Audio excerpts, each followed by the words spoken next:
আচ্ছা, সবাইকে প্রথমে আমি ধন্যবাদ জানাই যে আজকের এই গুড়গুড়িয়া ভুবনেশ্বরী অঞ্চলে তৃণমূল কংগ্রেসের ডাকে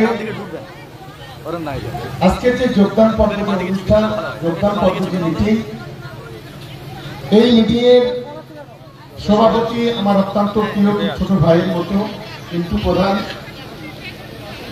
মঞ্চে উপস্থিত আছেন, এইমাত্র আপনাদের সম্মুখে বক্তব্য রেখেছেন। 2016 সালের পর থেকে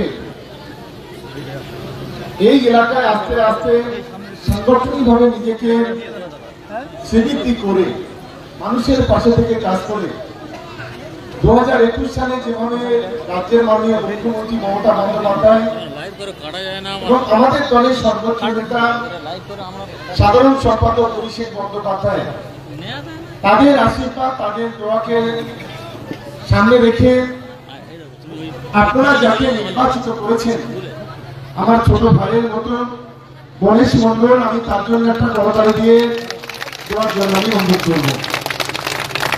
এখানে আমাদের মাস্টারমশাই থেকে শুরু করে পঞ্চায়েত সমিতির সভাপতি রূপা থেকে শুরু করে আমাদের দলের সর্বস্তরের নেতৃত্বরা, আমি সকলের নাম করছি না, অনেক নেতৃত্বরা মঞ্চে আছেন। আর বিশেষ করে আমার দিদিরা, আমার মায়েরা, আমার বোনেরা, আমার সমবয়স্ক, আমার বয়োজ্যেষ্ঠ, আমার ছোটরা যারা আছেন, পুলিশ প্রশাসনের কর্মকর্তা যারা আছেন, আমাদের মিডিয়ার বন্ধুরা যারা আছেন, সর্বস্তরে মানুষকে আমি রাজ্য তৃণমূল কংগ্রেসের পক্ষ থেকে আপনাদের ধন্যবাদ, আপনাদের অভিনন্দন, আপনাদের ভালোবাসা জানাচ্ছি। সঙ্গে সঙ্গে আগাম শারদীয়ার প্রীতি শুভেচ্ছা ভালোবাসা জানাই। কারণ বাংলার সবচাইতে সেরা উৎসব, বাঙালির সবচাইতে সেরা উৎসব বাংলার উৎসব, সার্বজনীন উৎসব। আর মাত্র কয়েকটা দিন পরে জাতি ধর্ম বর্ণ নির্বিশেষে আমরা সেই উৎসবটা পালন করি। সেই শারদীয় উৎসব আগামী 9 অক্টোবর থেকে আমাদের বাংলায়, আর আগে থেকেও এই উৎসবটা শুরু হবে। তাই সকলকে শুভেচ্ছা জানিয়ে, ভালোবাসা জানিয়ে আমি দুটো একটি কথা বলি, কারণ রাস্তা বন্ধ, খুব বেশি করে বক্তব্য রাখা যাবে না। আমি আস্তে আস্তে শুনছিলাম যে গত লোকসভা নির্বাচন এবং গত বিধানসভা নির্বাচনে এই গুড়গুড়িয়া ভুবনেশ্বরী অঞ্চলে তৃণমূল কংগ্রেস এখানে পরাজিত হয়েছে। বিধানসভা 27টা ছিল, সেইটা কমে এসে 21তে দাঁড়িয়েছে। কিছু মানুষ আমাদের দিকে ফিরে এসেছে। আজকে এখনো পর্যন্ত যারা সিপিএম করেন, এসইউসি করেন, যারা কংগ্রেস করেন, যারা বিজেপি করেন, আমি তাদেরকে কয়েকটি প্রশ্ন আজ এখানে করে যেতে চাই। আমার দিদিরা, আমার মায়ের, আমার বোনেরাও এখানে আছেন, আমাদের যারা বয়োজ্যেষ্ঠ, যারা গুরুজন, তারাও এখানে আছেন অনেকেই। আপনারা যারা বিরোধিতা করছেন, আমি তাদের বলি, স্বাধীনতার পরে কখনো শুনেছেন যে বাংলার 10 কোটি মানুষের মধ্যে প্রায় 1.5 কোটি কৃষক, সেই কৃষকদেরকে কোন সরকার ভাতা দেয়? প্রতি বছরে একর প্রতি 10,000 করে টাকা দেয়। কৃষক বীমা মৃত্যু যোজনা ভাতা তৈরি করেন। কোন কৃষক যদি মারা যায়, সরকার মৃত্যুজনিত ভাতা হিসেবে 2 লক্ষ করে টাকা সেই সরকারের বাড়িতে পৌঁছে দেন। আমি জানি, আমি নিজেও যেমন কৃষক পরিবারের সন্তান, আপনারা এখানে যারা দাঁড়িয়ে আছেন, বসে আছেন, 95% কৃষক পরিবারের সন্তান। স্বাধীনতার পরে কোন সরকার করেনি, একমাত্র পশ্চিমবাংলার মুখ্যমন্ত্রী মমতা বন্দ্যোপাধ্যায় আজকে বাংলার কৃষকের বেদিকে মুখে হাসি ফোটায়, তার নাম হচ্ছে মমতা বন্দ্যোপাধ্যায়। আমরা গর্ববোধ করি মমতা বন্দ্যোপাধ্যায়ের জন্য। আজকে আয়লা অধ্যুষিতের এলাকায় আজকে বিনা পয়সার চালের ব্যবস্থা, আজকে রেশন ব্যবস্থা ফ্রি। আজকে আমরা যারা কৃষক, আমাদের জমির নিউট্রিশন থেকে শুরু করে খাজনা সবকিছু আজকে আমাদের সরকার ফ্রি করে দিয়েছে। আমাদের ঘরের বাচ্চা মেয়েরা যখন স্কুলে যায়, তাদের জন্য কন্যাশ্রী, তাদের জন্য রূপশ্রী, তাদের জন্য শিক্ষাশ্রী, ছেলে মেয়েদের জন্য। আমরা গর্ববোধ করি মমতা বন্দ্যোপাধ্যায়ের জন্য। আমার ঘরের মা বোনেরা বসে আছেন, আপনারা শুনলে খুশি হবেন। আজকে লক্ষ্মীর ভান্ডার হচ্ছে 2,12,00,000, কিন্তু লক্ষ্মীর ভান্ডারকে ছাপিয়ে 3 কোটি মেয়েরা কন্যাশ্রীর টাকা পায়, যেটা গোটা ভারতবর্ষের কাছে কেন গোটা পৃথিবীর কাছে একটা অন্যতম ঘটনা। গতকালকে যারা খবরের কাগজ দেখেছেন, বিশ্বের একটা সবথেকে বড় সংস্থা হচ্ছে ইউনেস্কো। সেই ইউনেস্কো মুখ্যমন্ত্রীকে ধন্যবাদ জানিয়েছেন। একদিকে নারী শক্তির এম্পাওয়ারমেন্ট অফ ওমেন, নারী শক্তি বৃদ্ধি, নারীদের পাশে দাঁড়ানোর জন্য একদিকে লক্ষ্মীর ভান্ডারের টাকা পাচ্ছে আমার মায়েরা বোনেরা, 2,22,00,000 মা বোনেরা এখন লক্ষ্মীর ভান্ডারের টাকা পায়। আর অন্যদিকে মমতা বন্দ্যোপাধ্যায় 3 কোটি বাচ্চা মেয়েকে তাদেরকে কন্যাশ্রীতে 25,000 করে টাকা দিয়ে তাদেরকে ভাতা দিয়ে ভারতবর্ষের মধ্যে যদি বাংলাকে গর্ব করে তুলতে হয়, বাংলাকে যদি বিশ্বের দরবারে পৌঁছাতে হয়, তার নাম হচ্ছে মমতা বন্দ্যোপাধ্যায়। আপনাকে ঠিক করতে হবে আপনি কার সঙ্গে থাকবেন। আপনি যারা হিন্দু মুসলমানকে ভাগ করে তার সঙ্গে থাকবেন, যারা হিন্দুতে দাঙ্গা করে তাদের সঙ্গে থাকবেন, যারা মসজিদ মন্দির গির্জা গুরুজন দুয়ার ভাই তাদের সঙ্গে থাকবেন, নাকি মানুষের সঙ্গে থাকবেন, নাকি ধর্ম নিরপেক্ষতার সঙ্গে থাকবেন, এটাকে আপনাদের প্রথমে ঠিক করতে হবে। আজ সারা বাংলা জুড়ে আপনারা জানেন গত লোকসভা নির্বাচন, এই গুড়গুড়িয়া ভুবনেশ্বর থেকে শুরু করে গোটা কুলতলিতে আজকে সিপিএম বলি, এসইউসি বলি, বিজেপি বলি, কংগ্রেস বলি তারা জোট বেঁধেছিল, অলিখিত জোট। সেই জোটে শুধু আজকের কুলতলি নয়, দক্ষিণ 24 পরগনা নয়, আজ গোটা বাংলার মাটিতে দাঁড়িয়ে বিজেপিকে ধরাশায়ী করে তৃণমূল কংগ্রেস 22 থেকে 29টা সিট জিতে বাংলার মুখটা অনেকটা উজ্জ্বল করে তুলেছে। এটা আমাদের কাছে গর্ব। আজকে আমরা দক্ষিণ 24 পরগনা জেলার মানুষ, আমি তো নিজেকে গর্ববোধ করি। এই জেলার মাটিতে একজন জন্মগ্রহণ করতে পেরে, এই জেলার একজন সাধারণ নাগরিক হতে পেরে আমি নিজেকে গর্ববোধ করি। এই কারণে এই জেলার 4টে লোকসভা সিট অভিষেক বন্দ্যোপাধ্যায় ডায়মন্ড হারবার থেকে 7,10,000 ভোটে জিতেছে। প্রতিমা মন্ডল এই জয়নগর থেকে কুলতলি থেকে 4,70,000 ভোটে জিতেছে। পাশে মথুরাপুর আমাদের ছোট্ট বাচ্চা ছেলে বাপি 2,03,000 ভোটে সেখান থেকে জয়লাভ করেছে। আর ভাঙড় থেকে শুরু করে যাদবপুর লোকসভা এক মৌলবাদী মুসলিম শক্তি যেভাবে মাথা চাড়া দিয়েছিল, একদিকে আরএসএস আর একদিকে আইএসএফ, এই দুটো শক্তি যেখানে জোট বেঁধেছিল, সেই যাদবপুরের মাটি থেকে বিজেপি আইএসএফ এর শেকড় উপড়ে দিয়ে 2,57,000 ভোটে তৃণমূল কংগ্রেস জয়লাভ করেছে। এটা আমাদের কাছে অনেক বড় পাওনা। আজকে যারা আমরা দক্ষিণ 24 পরগনা জেলার মানুষ, কুলতলির মানুষ বলার সময় বলছি না, একটা সময় এই জয়নগর কুলতলি ক্যানিয়ে প্রতিদিন সকাল হলেই কোন মায়ের মাথার সিঁদুর কিংবা হাতের চুড়ি ভাঙে। একটা সময় দক্ষিণ 24 পরগনা জেলার মানুষ, আপনারা তো জানেন, এই জয়নগর কুলতলিতে একদিনে 9 লোককে খুন করা হয়েছিল। খুন করার পর বাবার রক্ত নিয়ে, ছেলের রক্ত নিয়ে মা বাবার ভাতের প্লেটে ঢেলে দিয়ে তাদেরকে খাওয়ানো হয়েছিল। অনেক ঘটনার সাক্ষী আমরা দক্ষিণ 24 পরগনা জেলার মানুষ। আপনি বুকে হাত দিয়ে বলুন, এই অ্যাম্বুলেন্সটা ছেড়ে দিতে হবে একটু ভাই, অ্যাম্বুলেন্সটা কি ছেড়ে দাও, অ্যাম্বুলেন্সটা চলে আসুন, চলে আসুন, চলে আসুন, একটু সবাই মিলে জায়গা করতে হয়। অ্যাম্বুলেন্সটা পেশেন্ট আছে, একটু জায়গা করতে সবাই মিলে একটু সহযোগিতা করো যারা দাঁড়িয়ে আছে ভাই।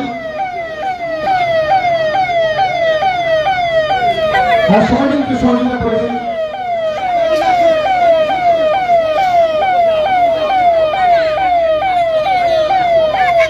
একটু জায়গা দিয়ে দাও, একটু জায়গা দাও, যাতে ইজিলি যেতে পারে, সহজে যেতে পারে। যেটা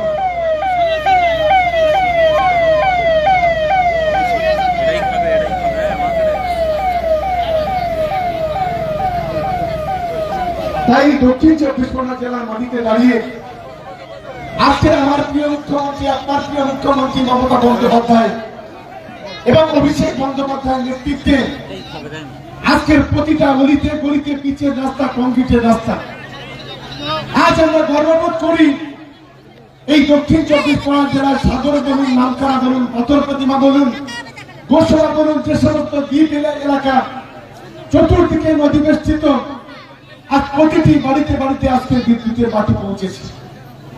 আজ গোটা এলাকায় শিক্ষা ব্যবস্থা, স্বাস্থ্য পরিকাঠামো আজকে রাজ্য সরকারের যে উন্নয়ন সেগুলো প্রতিটি বাড়িতে বাড়িতে আজকে পৌঁছে যায়, এটা আমাদের কাছে অনেক বড় পাওনা।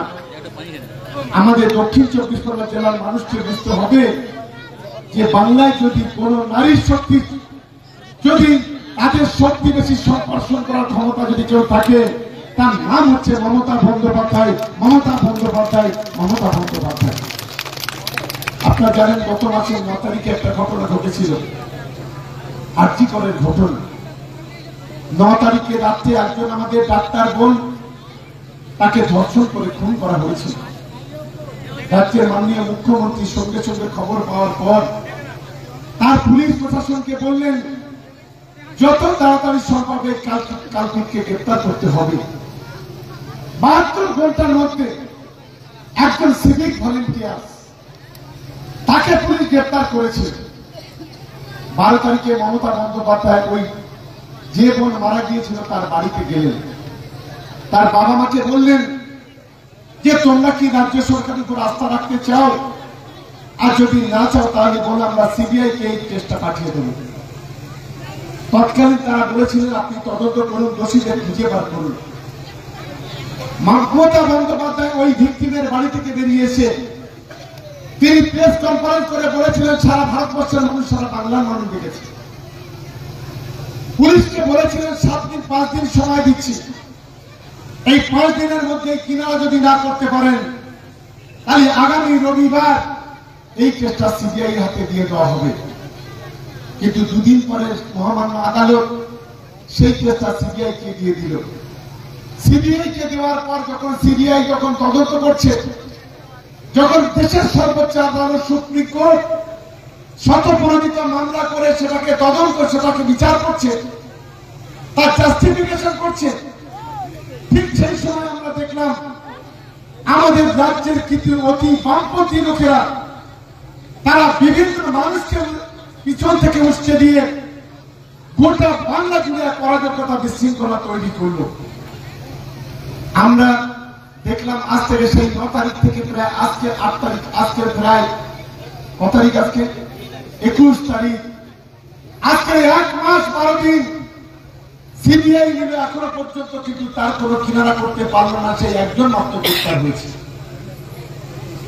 এতদিন যে নাটক চলছিল বিচারের নামে, দেখলাম বিচারের ব্যবস্থাটা আজকে ব্যক্তিগত পর্যায়ে চলে এলো। বললো 5 জনকে ট্রান্সফার করে দিলে সব সমস্যা মিটে যাবে। আমি ধন্যবাদ জানাই আমাদের মাননীয় মুখ্যমন্ত্রীকে। সারা ভারতবর্ষে একজন নেত্রী দেখাতে পারবেন যে তিনি কাউকে না বলে 2-3 লোককে সঙ্গে করে নিয়ে ধর্ণা মঞ্চে চলে গেলেন। তিনি জানতেন যে ধর্ণা মঞ্চে গেলে সেখানে আমার প্রতি কটূক্তি হবে, ধর্ণা মঞ্চে গেলে অনেক বড় বড় কথা শুনতে হবে, আমাকে গালাগালি খেতে হবে। কিন্তু তারপরে সারা ভারতবর্ষের মধ্যে একজন নারী, তার নাম মমতা বন্দ্যোপাধ্যায়, তিনি ধর্ণা মঞ্চে পৌঁছে গেলেন। ডাক্তারদের উদ্দেশ্যে বললেন আমি মুখ্যমন্ত্রী হিসেবে আসিনি, একজন ইল্ডার সিস্টার হিসেবে এসেছি, বড় বোন হিসেবে আপনাদের কাছে এসেছি। তাদেরকে আমন্ত্রণ জানান যে আপনারা আমার বাড়িতে আসুন, আপনাদের দাবিগুলো আমি পূরণ করব। আমরা সেদিন ভেবেছিলাম যে আমাদের যারা জুনিয়র ডক্টর তারা বেশ কিছু প্রস্তাব দেবেন, যে প্রস্তাবের মধ্য দিয়ে বাংলায় আগামী দিনে মানুষ অন্তত এই যে বিচারের নাম করে যারা আন্দোলন করছে তাদের মুখটা অন্তত উচ্চার হবে। কিন্তু তারা গেলেন কি বললেন? বললেন কি সিপি কে হটিয়ে দাও, স্বাস্থ্য সচিবকে হটিয়ে দাও, অমুক পুলিশকে হটিয়ে দাও। বিচারের কোনো কথা নেই, এই কজনকে হটালে সব সমস্যা মিটে যাবে। ভাবতে পারেন এটা হচ্ছে রাজনীতি। আমরা দেখেছি কলকাতার রাজপথে যারা আজকে আন্দোলন করছেন, এই ডক্টরকে নিয়ে যারা আন্দোলন করেছিলেন, আমরাও করেছিলাম। মাননীয় মুখ্যমন্ত্রী নিজে রাস্তায় মিছিল করে, আমরা নিজেরা রাস্তায় মিছিল করে এই দোষী ধর্ষকের খুনির ফাঁসি চেয়েছিলাম। কিন্তু আজকে যারা আজকে তখন আন্দোলন করেছেন, আমি যদি আজকে তাদের প্রশ্ন করি, এই কদিন আন্দোলন করার জন্য প্রায় 10,000-এর মতো অপারেশন বন্ধ হয়েছে, কয়েকশো মানুষ মারা গেছে, এবং বিভিন্ন চক্ষু পরীক্ষা আজকে দেখছিলাম 9,000 সানি কাটার জন্য যে অপারেশন, সেগুলো বন্ধ হয়েছে। আপনি সরকারের কাছ থেকে ৮০,০০০ টাকা বেতন নেবেন, আপনি ৫০,০০০ টাকা নেবেন, অথচ বাংলার মানুষ পরিষেবা পাবে না। এই জিনিস কখনো চলতে পারে না।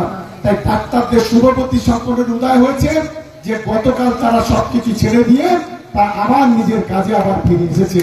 এর জন্য তাদেরকে আমি ধন্যবাদ জানাই। আমি তাই আপনাদের কাছে অনুরোধ করতে চাই যে সামনে দুর্গাপূজা, এটাকে কেন্দ্র করে এক অংশের মানুষ গোটা বাংলা জুড়ে সাম্প্রদায়িক দাঙ্গা লাগাতে চাইবে, হিন্দু মুসলমানকে বিরোধ করাতে চাইবে, গোটা দেশ জুড়ে অস্থিরতা তৈরি করতে চাইবে। ওটার একটা ঘটনা কদিন ধরে দেখলাম, লাইন লাইটে আসার জন্য, টিভির পর্দায় আসার জন্য কিছু দুর্গাপূজা কমিটি তারা বলছে এই টাকা আমরা 7 জন নেব না। সংখ্যাটা কত জানেন?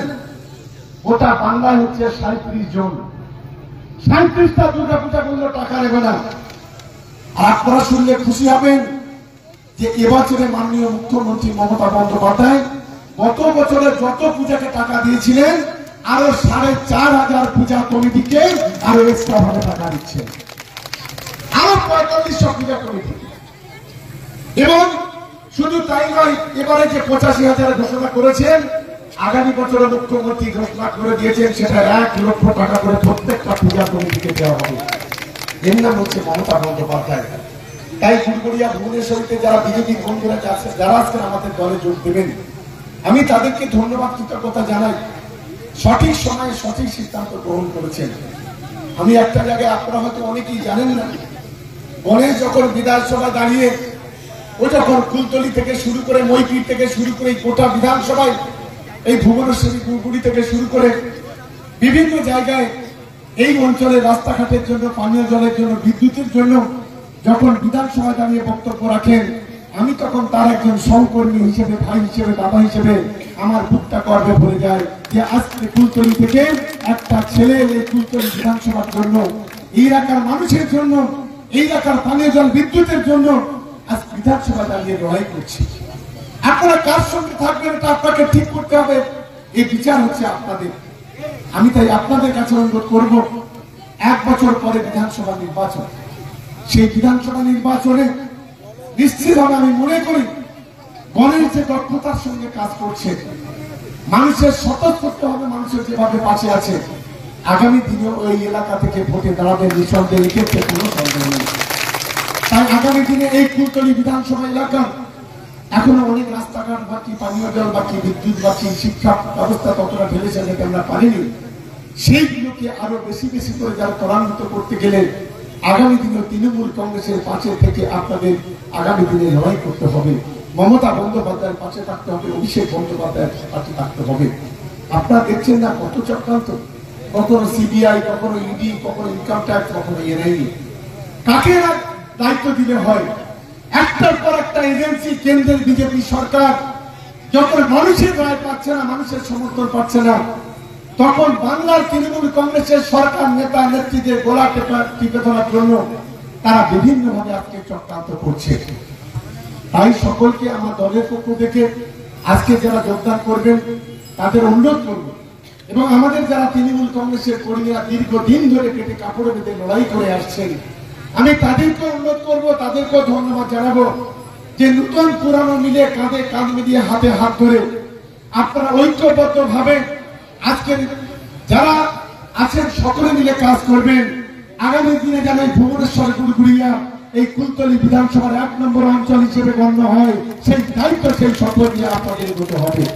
এবং আমি শুনছিলাম প্রায় 1,500 থেকে 2,000 মানুষ আজকে বিজেপি থেকে দল থেকে আমাদের দলে যোগদান করবেন। আমি সকলকে আমাদের রাজ্য তৃণমূল কংগ্রেসের পক্ষ থেকে, দক্ষিণ 24 পরগনা জেলা তৃণমূল কংগ্রেসের পক্ষ থেকে, এবং বিশেষ করে এই কুলতলি বিধানসভা তৃণমূল কংগ্রেসের পক্ষ থেকে সকলকে স্বাগত জানিয়ে, এবং যারা আজকে উপস্থিত হয়েছেন আমার দিদিরা, মায়েরা, বোনেরা, তাদের সকলকে ধন্যবাদ জানিয়ে আমার বক্তব্য শেষ করছি। জয় হিন্দ, বন্দে মাতরম। তৃণমূল কংগ্রেস জিন্দাবাদ, মমতা বন্দ্যোপাধ্যায় জিন্দাবাদ, অভিষেক বন্দ্যোপাধ্যায় জিন্দাবাদ। জয় বাংলা। ধন্যবাদ। আমাদের পশ্চিমবঙ্গ সরকারের ক্যানিং পূর্বের জনপ্রিয় বিধায়ক এবং পশ্চিমবঙ্গ তৃণমূল কংগ্রেসের সাধারণ সম্পাদক সম্মানীয় শওকত দাকে তার মূল্যবান বক্তব্য আপনারা শুনেছেন। এরপরে আমাদের যে ঐতিহাসিক যোগদান পর্ব, সেই যোগদান পর্বের শুরুতে আমাদের গোটা বাংলাকে জুড়ে